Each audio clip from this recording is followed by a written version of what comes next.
characters to make sense of the present that they're living in by imagining the future or alternate scenarios that does revolve around technology.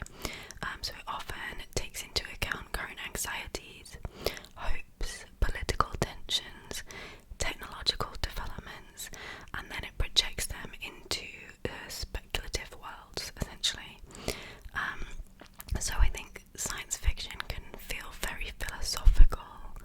I feel like it's a genre that really asks a lot of questions and makes you think about these possible alternate scenarios and futures.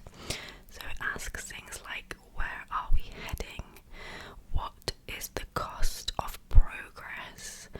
What makes us human? And how should society change? And then there are kind of three key elements and key pillars to this genre, in my opinion. So as I mentioned, the core technological focus, it is not a background detail. This is the center of the story. And unlike fantasy, where we have a magic system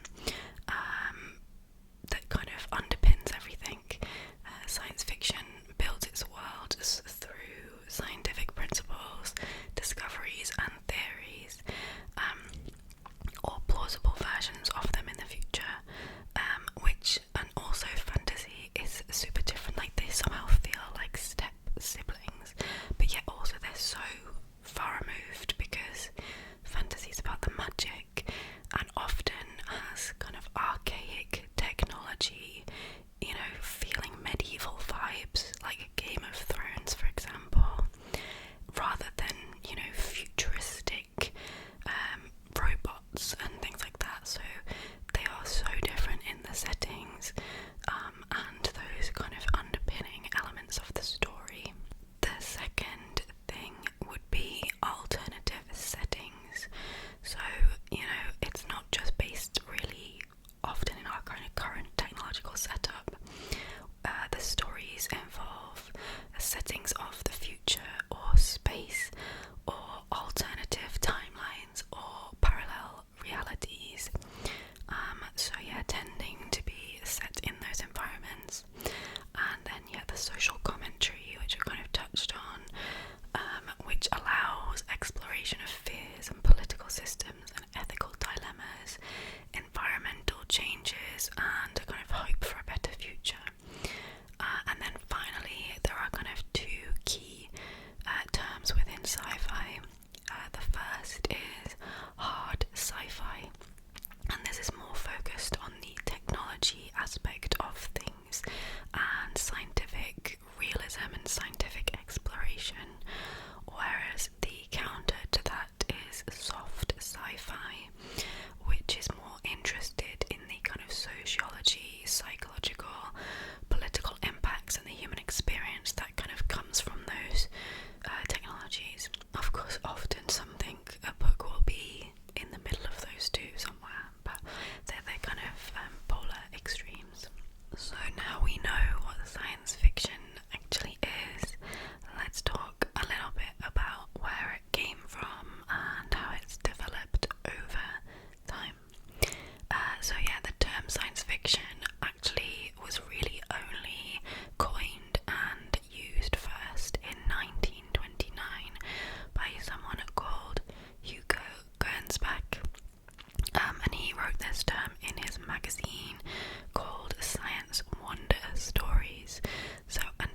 strange scientific experiments, and even a flying island populated by intellectuals and scientists and inventors.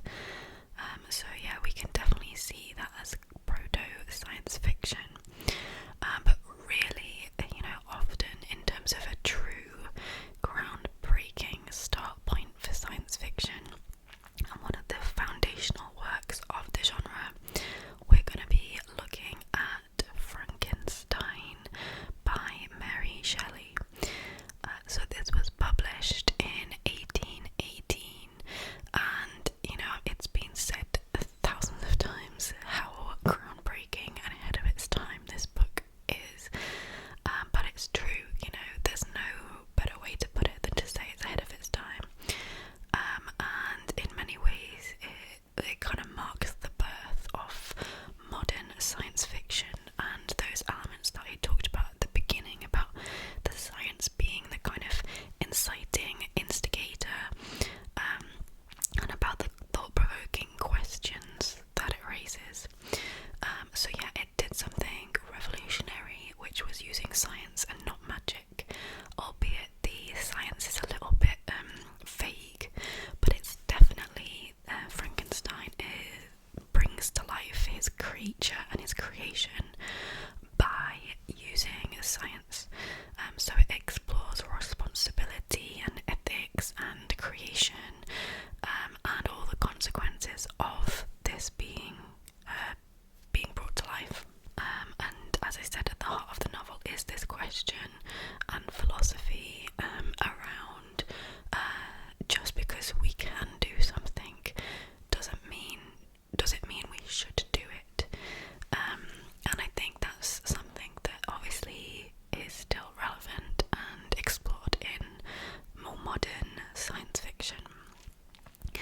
So we can kind of say there's proto-science fiction for many thousands of years, and then from about 1818, the 1800s, we get really science fiction being developed and becoming more of a cohesive genre with these trademark points. So from there, in the late 19th century, the genre really began to take a more recognisable shape to what we would know now.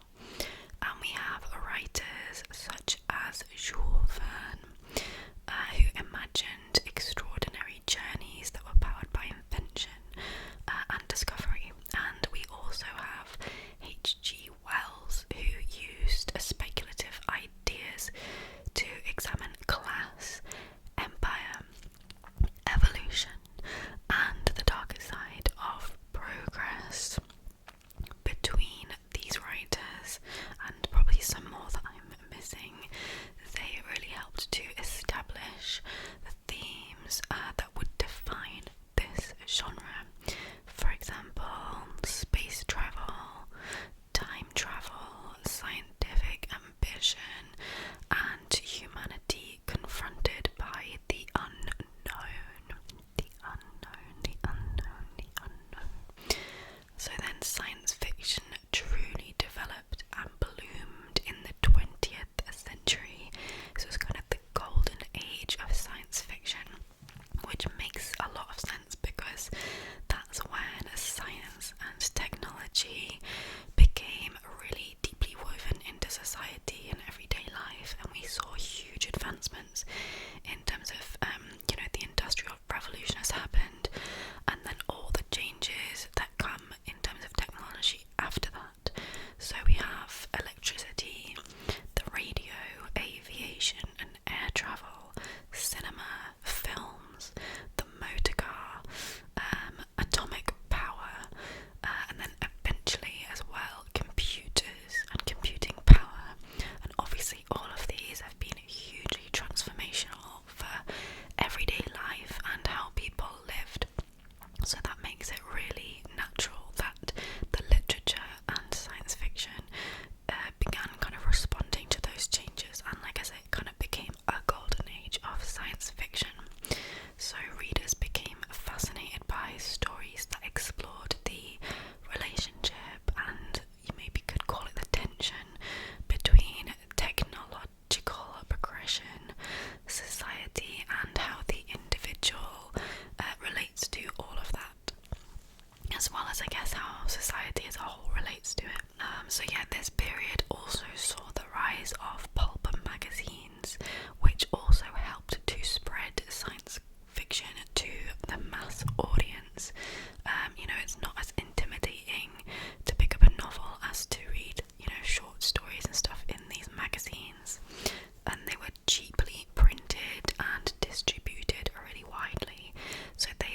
futures and different wild, strange inventions.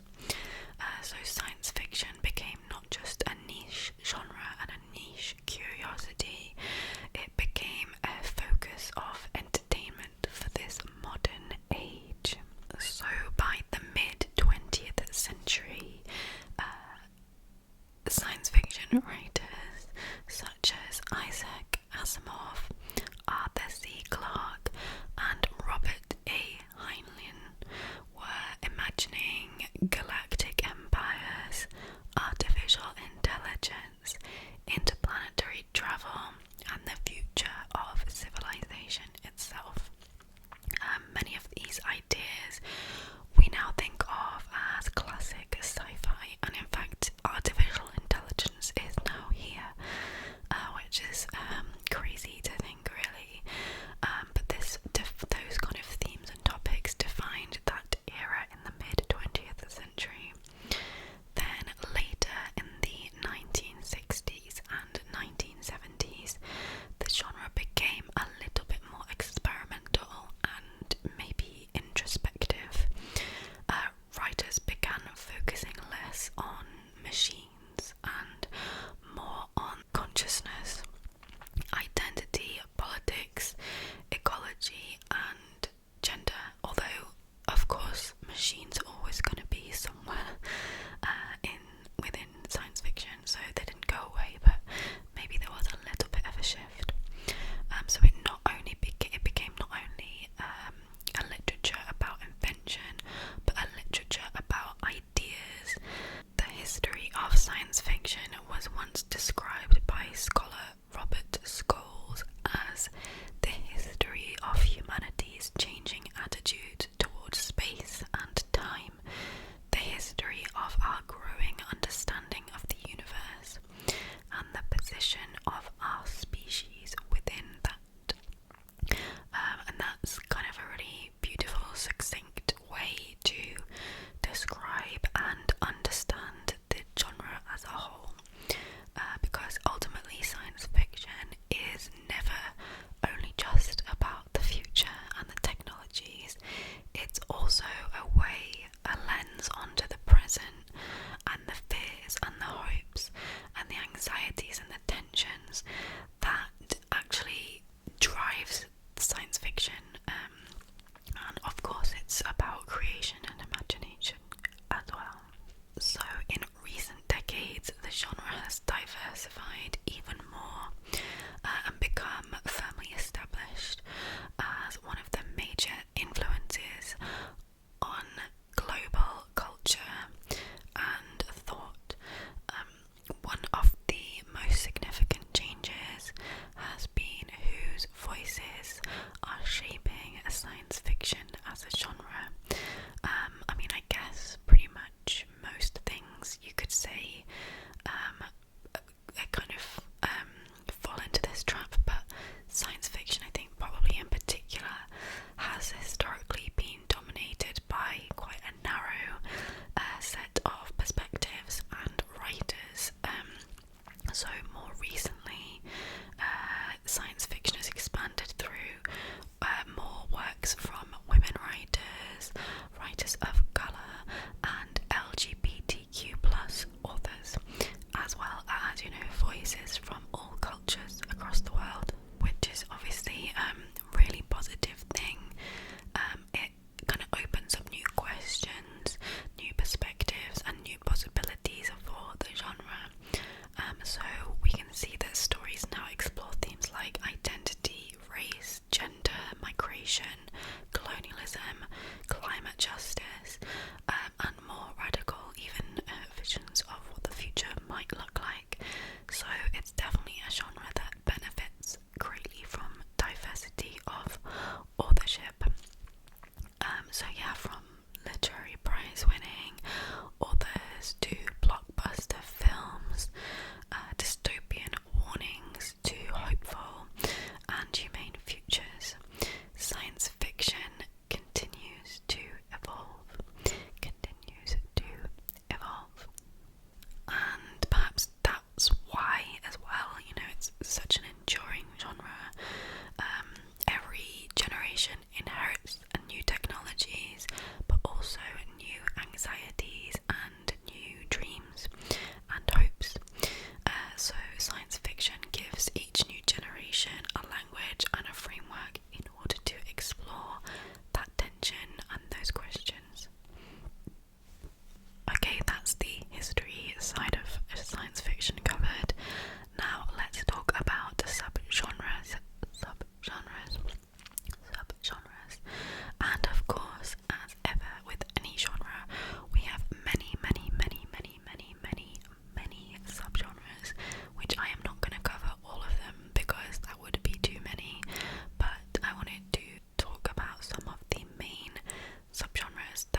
Ishiguro, which is really good. Probably not my favourite of his books, but yeah, that's quite a good AI read. The next subgenre to talk about is climate catastrophe, or Sci-fi, maybe it would be called. This explores, as the name would suggest, environmental breakdowns such as rising sea levels, extreme drought, and technological disasters.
we would get things like zombie or biopunk or kind of infectious disease kind of stuff going on in there. So some great examples are Earth Abides by George R. Stewart, which I loved, I Am Legend by Richard Matheson, and The Road by Cormac McCarthy.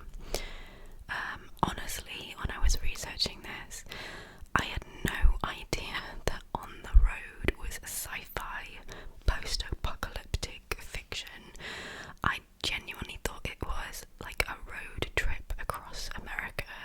I thought that was going to be the book, so completely changed my perspective on that novel. I still don't know if I would read it, but anyway, I think we're coming to the last few subgenres now. But the next one to talk about is space opera. Space opera, and this is a subgenre that emphasizes a kind of epic, romantic, often melodramatic adventure, which of course is set in space, hence the name. And we usually see interstellar travel, sprawling galactic empires, and mass-scale warfare. Isaac Asimov's Foundation and James S.A. Corey's Leviathan Wakes are famous space opera examples. Then we have steampunk, which refers to novels that combine Victorian era aesthetics with advanced steam-powered technology, and these often meld kind of a meddle with alternative histories. So a famous example would be 20,000 Leagues Under the Sea by Jules Verne. A more recent example than that, because as we discovered that was written a very long time ago, would be The Difference Engine by William Gibson and Bruce Sterling. And then finally, the last subgenre that I'm going to talk about is time travel. Of course, we had to talk about time travel. And again, this should be very self-explanatory. Of course, the most famous example probably would be H.G. Wells's The Time Machine. So that would be probably the best example of this subgenre.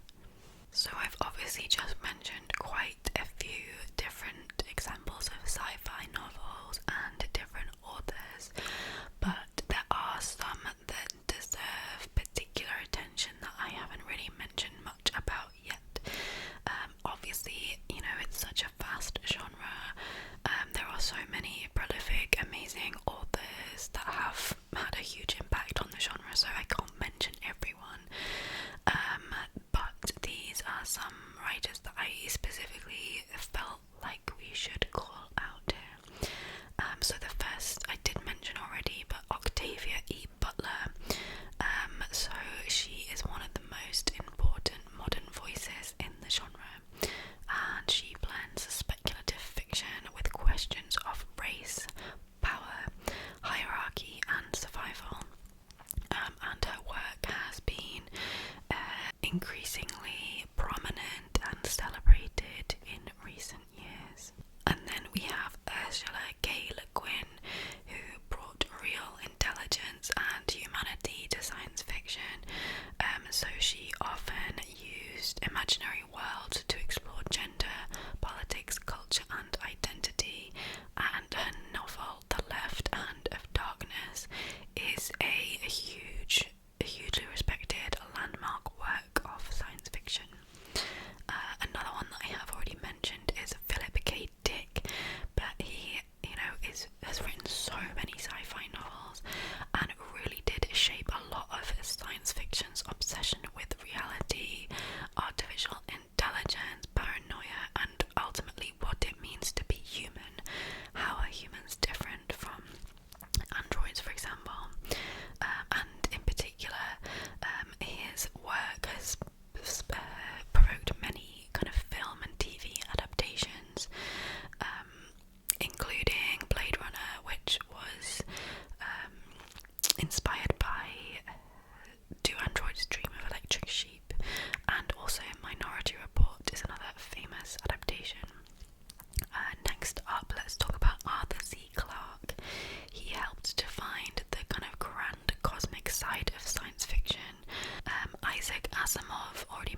future of flight.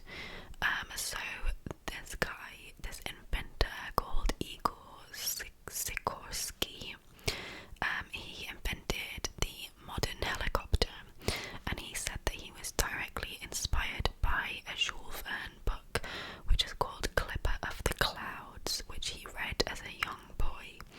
So Sikorsky often would quote Jules Verne, saying, "Anything that one man can imagine, another man can make real." So yeah, he inspired helicopters and submarines. So another example of this would be satellite and space communication networks, which run basically our whole lives now. And these were imagined by Arthur C. Clarke long before becoming an everyday part of our lives. Then we have liquid-fueled rockets. These were described in The War of the Worlds by H.G. Wells many decades before we ever saw a rocket launch, and the inventors of the liquid-fueled rocket did actually say it was directly inspired by The War of the Worlds. And then a bit more kind of uncanny and sinister is the fact that the taser gun was inspired by a 1911 novel called Tom Swift and His Electric Rifle, which is actually a children's novel, I think. So yeah, a taser gun being inspired by a kid's book.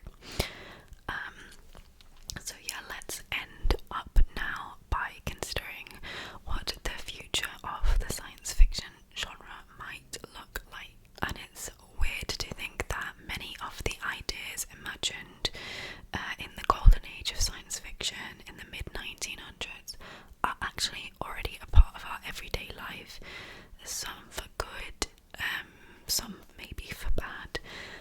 I'll leave that up to you to kind of decide, but you know, obviously in terms of like surveillance and kind of travel technology, warfare, artificial intelligence, many of those kind of scenarios are already with us in the modern real world, and in particular AI is obviously rapidly changing everyday life. We also have more climate anxiety. This obviously continues to increase over time, and even things like private space travel is really accelerating. And you know, the recent expeditions for like Artemis and stuff